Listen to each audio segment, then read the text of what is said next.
Ito yung sitwasyon sa amin. Umuulan ng umuulan. Jan, shout out Jan, shout out.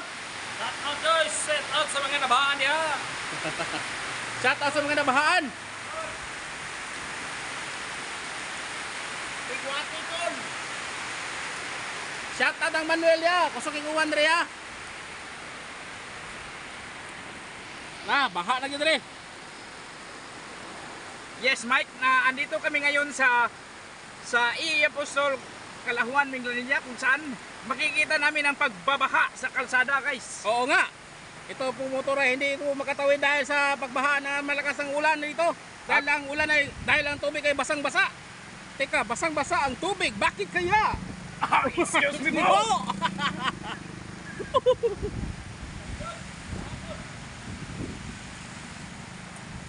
Yan. So ating nakikita ating sa ating palagay para may bagyo na paparating, pero ang bagyo paparating.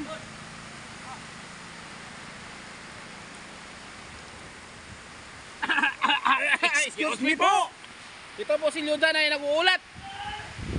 Laging nakatutok. Ito po ang aming guard. Laging nakatutok po. Alright po, andyan po sila. Nakatutok sa mga baha-baha. Nagtumitingin sa mga babae na dumadaan dyan. Alright. Dito pa rin. So ano masasabi mo Ludan sa sitwasyon natin ngayon? Ang kami pala dito sa India, no?